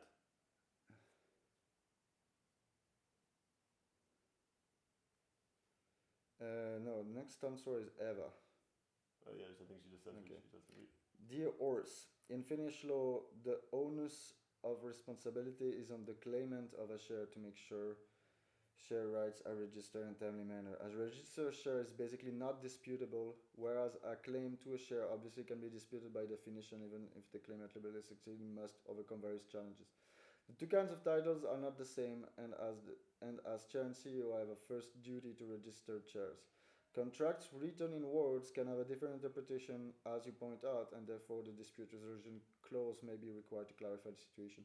I bring this up now because my first responsibility is to stabilize management of the company, and a meaning of registered share is easier and also legally clearer. Of course, it's not up to me, but up to the majority of registered share to decide then on the company position with regards to unregistered shares. It could be your interpretation is the same as yours, or then different, or then some compromise offer made, such as some portion of the share rights to make room for share sale to cover the legal cost of resolving the share claims problem, which may be big or small. Previously, Eva and I, who in any case control a large majority of registered share, agreed on things, and so this difference between registered share and share claims was not so relevant. Now that the management is in crisis, it is possible that myself and the other registered shareholders may agree on a different way to handle the situation due to the jurisprudence in Finnish law on this issue always heavily favoring the rights of registered share over arguably titles to share issue, wherever dispute arise, and also the business experience of David and Arto that can be brought to bear on the situation, which I think is trustworthy and competent and will be both effective and in the interest of the company, and likewise arguable share titles as well.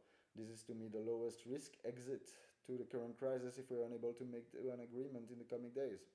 So for this reason, I'm confident that even if claims prevail at a later point through agreement between the registered share and share claimants or then the dispute resolution process, that the reverting to registered share to end the crisis is a decision that both conform to the law and I will be able to defend.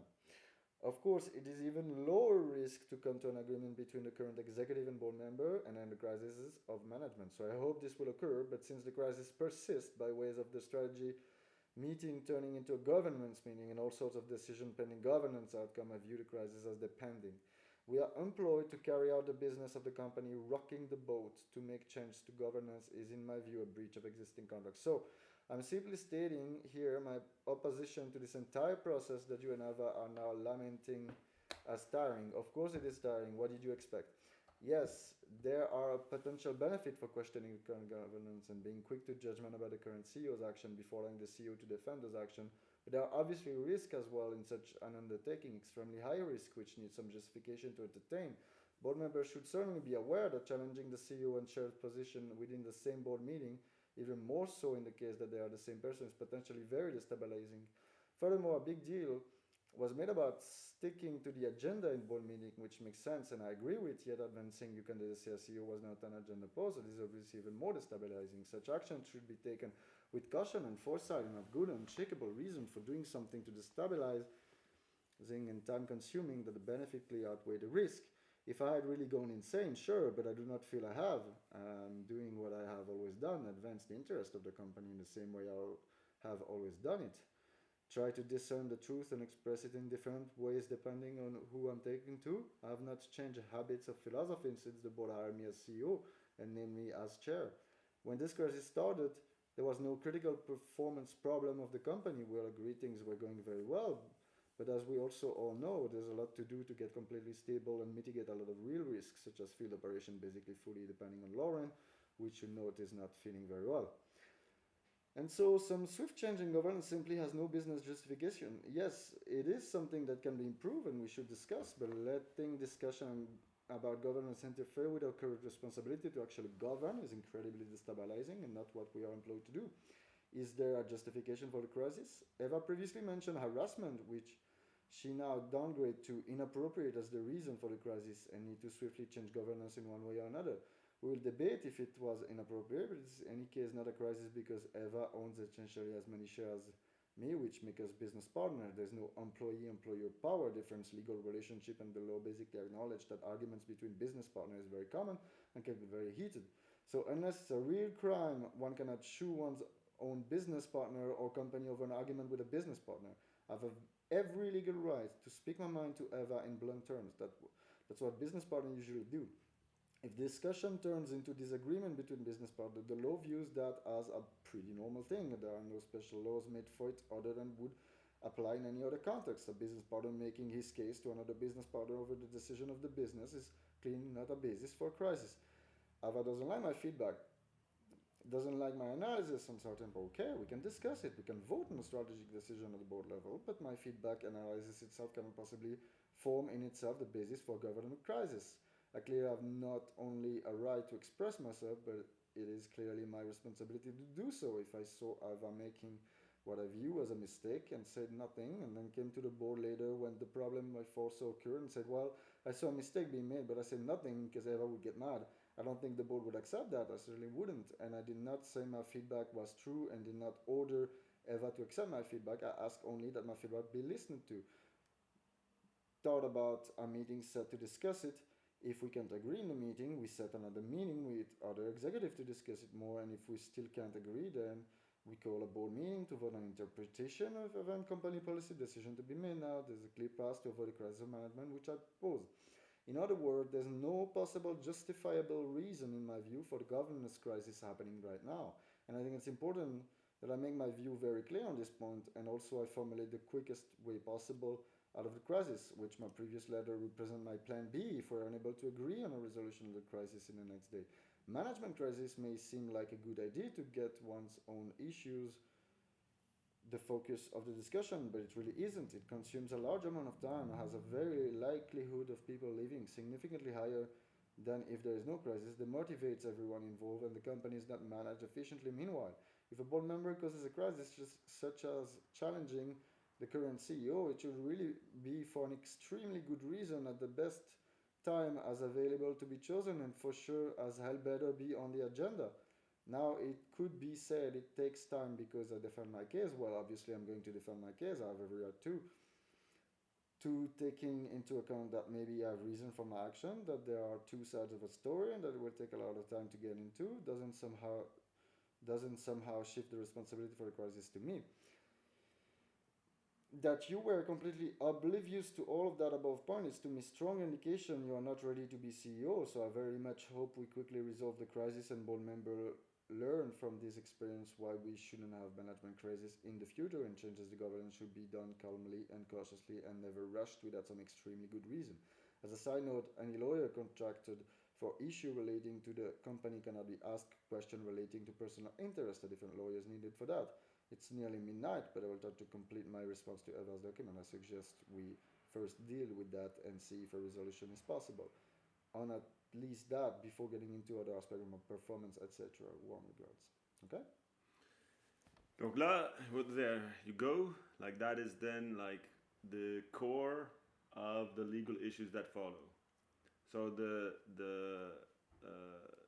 so basically Ur's so Ur's argument is like there's no difference between vested share and registered share, but my phrase was vested share rights, right? And that's just a concept. Something vests. It doesn't have to be called that in the SHA, in the shareholders agreement. So because the original agreement is the rights to shares vests over 2 years, right? So that's one issue. So he's like, I guess he's saying like, well, there can't be a difference between vested shares and registered shares. Of course, if the vested shares could be shares that were issued and then registered, right? So you could but that's not the case. There's no other. The shares don't exist. So that's the issue. And Urs doesn't. And what Urs explains is, well, he can make a claim to shares based on the shareholders agreement. As I answer, no problem with that, right? So they can argue. Avid and I didn't make the shares in 2014, and therefore owe our shares, right? No problem with that. Like that's the thing. That's what they don't understand is that there's a difference between owning cash and claiming you should own the cash, right? Mm-hmm. So if I make a claim against you, if I can make a claim that you owe me money, right? That's different than me having the money. That's what they don't understand. Yes. Okay. Okay. I got it. Yeah. But now, take it back. Now what happened? Okay, I saw the emails. You made your proposal. Yes. Say it to you. Then what happened? Yeah. So for me, also, what is my in this email? I'm no longer trying. Until now, I've been trying to hold things together. Mm-hmm. I constantly offer Ava that we meet and we try to we're the biggest shareholders, anyways. Mm-hmm. Right. No matter how you calculate the shares, Ava and I have a majority. Mm-hmm. So I'm constantly saying Ava, let's get together, let's talk to everything, agree on how to proceed. Mm-hmm. Right. Because I'm pretty sure if Ava, if Ava came and we talked, we had lunch or whatever, and we talked things through, she'd be like, okay, yeah, we can have a few meetings. And then maybe Urs does have some negative points that we should discuss as a board, right? And then so I'm pretty sure had Ava calmed down and come and met, we could have talked through everything.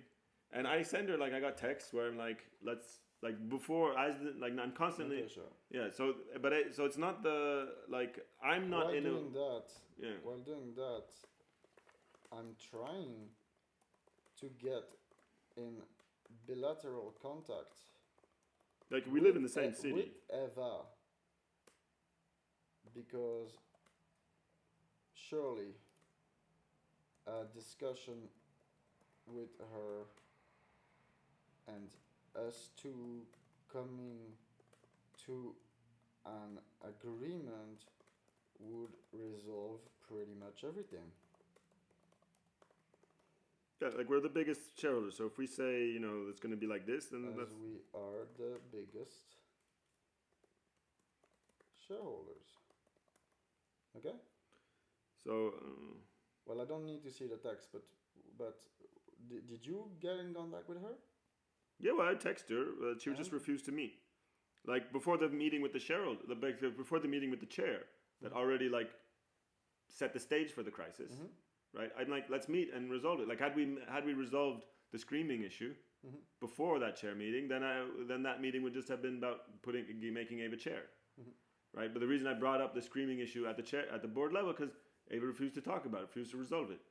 But at that moment, you still Eva doesn't want to get into discussion with you. No, yeah, she just refuses to come and meet.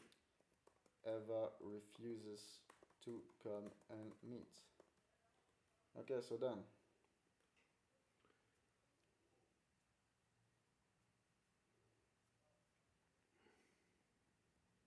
I just make. I've moved up my. No, Eric, tell me what happens after. Okay. Anyways, the point is, there's constant messages throughout this whole process where I'm like, Ava, let's meet and solve things. She refuses. She refuses always. Okay. Even then, and then later with attorneys, I'm like, let's meet with an impartial attorney. Let's meet with everyone's attorney. Go step by step. Okay. So this is so now my plan, like I'm like for me this whole what's really not like, so to understand my perspective emotionally, it's simply not acceptable for people to say hearing my defense is a waste of time, like accusing me of something, throwing an accusation, then saying hearing my defense is a waste of time, the subject is a waste of time. It's like behind us. So that's what when the whole Elise thing was mentioned the first time in the chair meeting, that was their reaction. It's not worth discussing, right? Because they didn't want to hear my thoughts. Ava didn't want to hear Ava and Urs, right? They didn't want to hear my defense of anything. Mm-hmm. So my defense is not worth anything. It's not worth discussing. I noted that. Yes. I ask you what happens. Yes. So then then Lauren asks for so in parallel. So in parallel, then so like right after.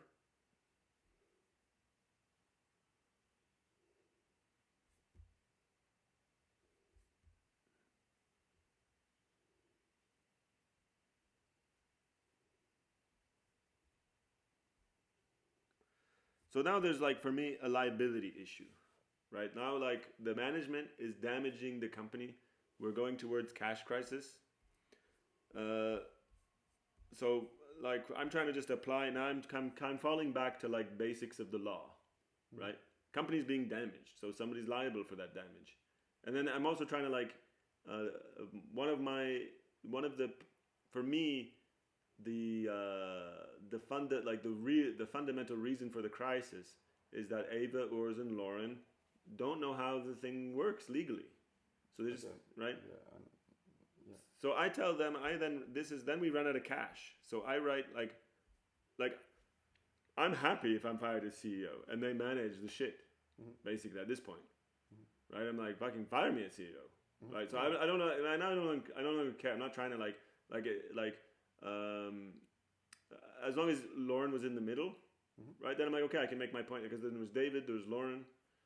So as long as Lauren was in the middle and hadn't really picked sides, then okay, let's discuss. It's not clear how the votes would go. But as soon as it's like now, at this point, it's like clearly in the meetings and so on, because we've been having these executive meetings. So now Urs has like been fully converted to the other side. So whatever, it's 3 against 1. It doesn't matter what David says, who I don't really trust anyways, right? So like, okay, whatever, like fire me. So I'm just like fire me, whatever. Yeah. And then, but like there's a liability issue, like the company's being damaged, my property is being damaged by this mismanagement. So I write now to the whole board, and I talk to them about the liability, and that we're running out of cash.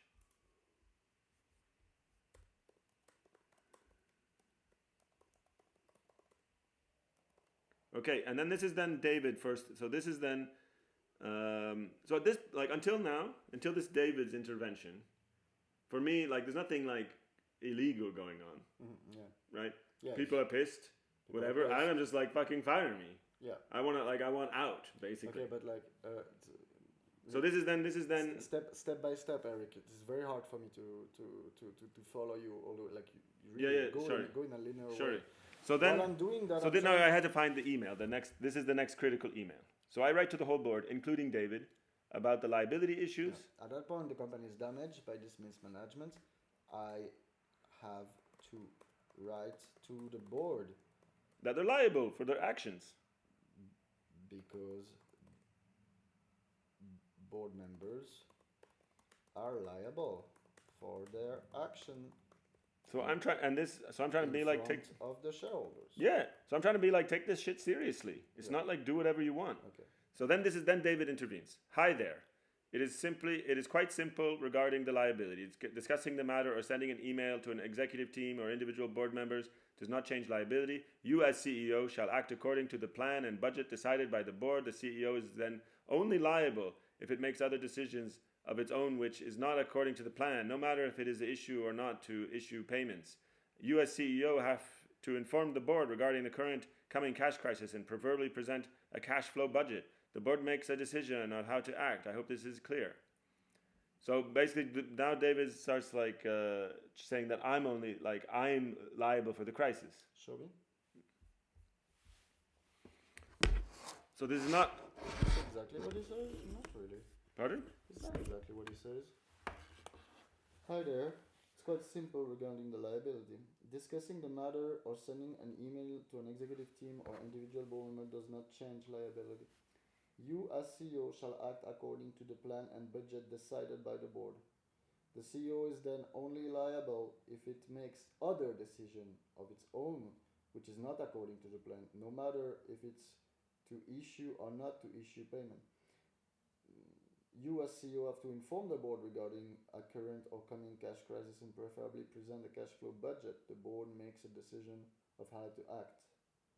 He doesn't say he said he said you are he said the board is liable. Well, he says like this said, is the CEO then the discussion continues. No, but look what he said. The CEO is then only liable if it makes other decisions. Yeah, but there's no the issue. The issue I pointed out was their liability. Yes, he said. Yeah, no, but a liability as executives, like he's not engaging in the subject. Like the subject is they're been mismanaging the company. They even threatened to go on strike, and they take all the liability. They even at one point they say we take the liability of all negative consequences, right? So there's all these other issues. So it's not like what he says here is maybe like a banal explanation of how things are normally. Yeah. But it's not what's happening. Like there's a huge crisis. So obviously there's liability all over the place. Yeah, okay. Right? And that's what you can read my letter later, but it just like summarizes, right? Right, then Show me that. You can hold off on sending me the transfer. If sending the transfer necessitates the stock managing, I'm fine to keep going meanwhile. So I advise you not to. Right. At this point, there's 5,000 euros. Right.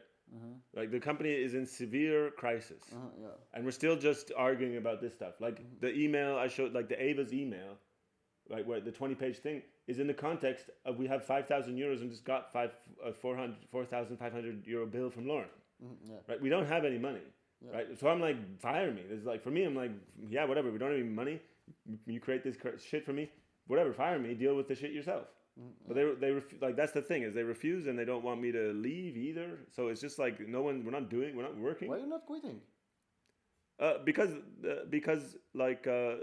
I'm still working at the same time as I'm doing this. I'm building the sauna. There's still things going forward. I'm negotiating with Harvia during all this. It's not like I'm just doing this.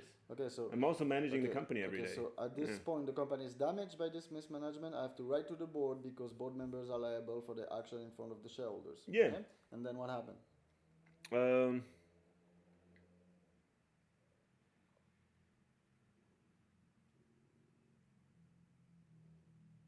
then so what's happening is they start the process of blaming me for the cash crisis and so on. So I write. When? Where? Well, in the discussions, in the we're still discussing. We have these meetings or whatever. They're like, oh, it's your problem or whatever. But anyways, there's no legal problem. I'm just like, fire me. Like at this point, there's no legal problem still. So it's not like there's no legal things to argue. It's just like whatever. David writes his thing. I respond. Dear David, I said to this. Yeah, I'm explaining what's happening. Yes, and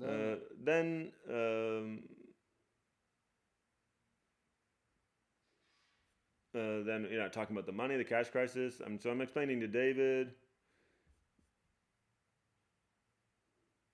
Then David's like, "What is arbitration and when do you apply this?" So I explained that like the shareholders can decide to hold managers liable. So, anyways, there's this arbitration resolves disputes arising from the shareholders agreement. So about like those registered shares. So, anyways, there's just this like back and forth. So then they David calls. I'm not sure if it's in this email thread. Well, there's another email thread where David calls a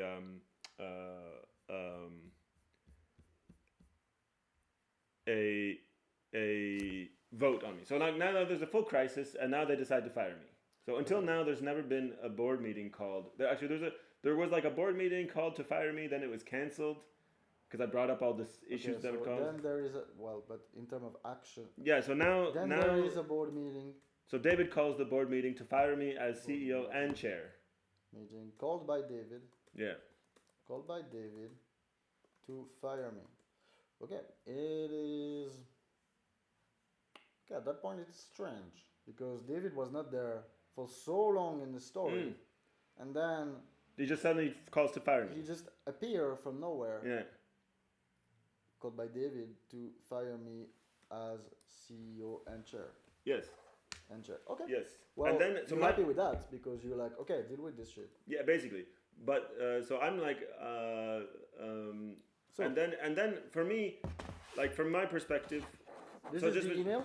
So no, this is like they called the board meeting to this like 3 days before this they called the board meeting. Right now, this is where the legal problem starts. So until now, there's nothing like. There's no legal problems. Right? There's just a huge. So you have a meeting to fire you. So the meeting to fire me is 3 days before this email. I mean, the meeting was called to fire me. So 3 days before this email, David calls the board meeting to fire me. Okay. And then this is 3 days before that meeting. So this is Friday. The board meeting to fire me is the next Monday. Okay. And then now and then what I was expecting was David to be like, well, let's do a call and talk things through. Because David hasn't been involved in all the crisis until now. Yeah. So for me, it's like, okay, sometimes something's happening. Let's call him. Let's do a meeting and talk things through. Instead, he immediately calls the meeting to fire me. Okay. Right? Because nobody knows what David's going to do. So I guess no one intervenes to be like, well, we're liable. We said we were taking all the liability for all negative. Because it's not just normally the CEO's liable, right? Well, normally what David says was true, right? But in this situation, Urs and Ava explicitly said on a recording, because we started like recording all these they started recording all these executive meetings. I'm like, there's lots of potential negative consequences, of which I'm liable for as CEO, right? I told them this. I'm liable for what happens day-to-day management. And they said, we take all the liability for our process. Like they're running the show now, basically, since like a few weeks, basically, right? So then, anyways, this is now. So David calls a meeting to fire me. He doesn't call a board meeting. Let's have a board meeting to discuss any issues or whatever. It's just boom. He intervenes to fire me. Okay. And then 3 days before, he sends this. So read it. Dear Eric, I do hereby declare that you do not have the authority as CEO in the company and do not have the right to represent yourself as CEO of the company until otherwise is stated by the board of directors. It is clear to me that you are concerned about the interest of the shareholders. I do therefore advise you to immediately resign from your position due to personal reasons. All other options will reveal serious accusation with the risk to damage the reputation and valuation of the company. You were chairman of the board the 31st July 2000 had a board meeting at this date. By not calling the meeting, there were only 2 directors attending and the vote with veto rights was conveniently absent. Using your casting vote, you elected yourself to be registered as CEO. This board meeting is not valid and you are therefore a registered but not legitimate elected CEO. The vote on Monday is not about removing you as CEO but selecting a CEO. I have a veto in this vote according to SHA 629. It has also come to my attention that you, in your role as self-declared, have issued loans for the company. I believe you are very well aware of the fact that you do not have authority of such action and the loans issued by you are not valid. I have not yet reviewed the condition, but I feel we have to make changes to the condition to make them valid. What will happen to the company if the loans are required to be paid back? Is this the reason why you are concerned about your liability? Eric advised you to quietly resign from your position so this mess will be minimized. How would the investor, believing they have rights to shares, react if they realize they are fooled? What would it look like in a future due deal if it becomes clear that an illegitimate CEO on his own issued loans with option to future shares?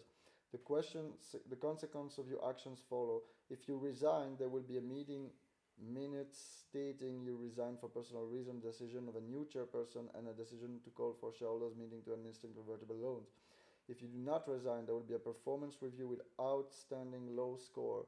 A note stating that you are not legitimate CEO shall therefore be unregistered, and note that you are not elected as CEO because of my veto.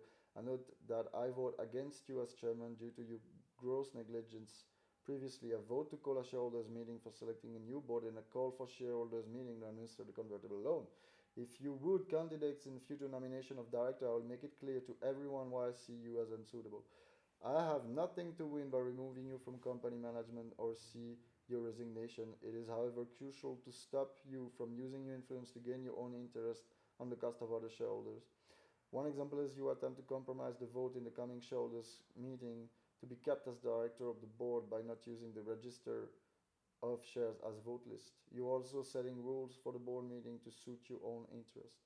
The rest of the team would like you to stay and tries to cooperate with you to find a suitable position where you would be a greatest use for the company, building value for the future. Would you find the role of CTO suitable? For the interest of the shareholders, do a quiet resignation for personal reason and accept a position where you bring value to the company. Warm regard. Violent. Yeah, and so this is Friday night, and he goes and he gets approval for this from Ava, Urs, and Lauren. So he gets them all in this action. And for this is just straight up blackmail. Like he literally says, all other courses of action will result in serious accusations. He's also like, how does he know what there's 5 board members. We haven't even had the performance review yet. So how does he know the performance review will be negative, right? So he's talking on behalf of the board that he doesn't have the right to do, like assuming about an action the board hasn't even done yet, right?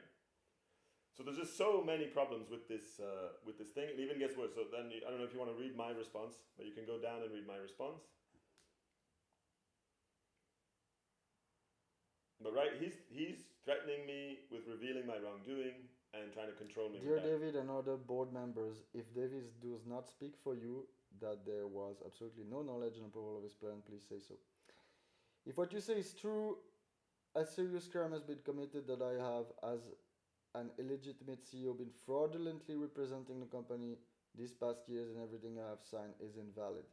If what you say is true, a second serious crime has been committed in that you are soliciting me to engage in a conspiracy with the other board member to cover up this crime, under the threat of blackmail of a poor performance review as well as the reward of a recompense of the CTO position. There is no other interpretation of your letter I'm able to arrive at. Monday morning I must inform the auditor of this exchange and report this to the authority.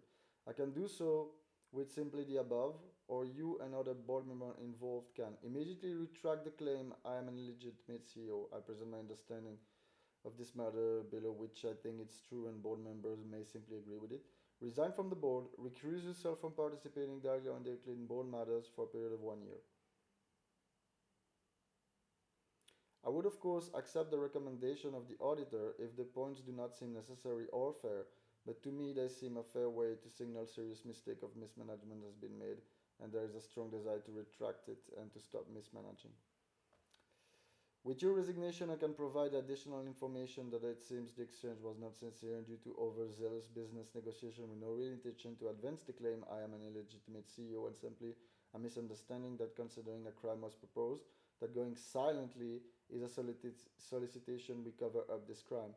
In other words, there was no genuine intention to accuse the general manager of Solar Fire Concentration Oil of a crime of fraudulently representing the company, and therefore with that sincere belief the board member did not view themselves as proposing crime had happened, and so there was no genuine intention to seek the general manager cooperation in covering up this crime. I can tell this additional information because it would be my legitimate belief.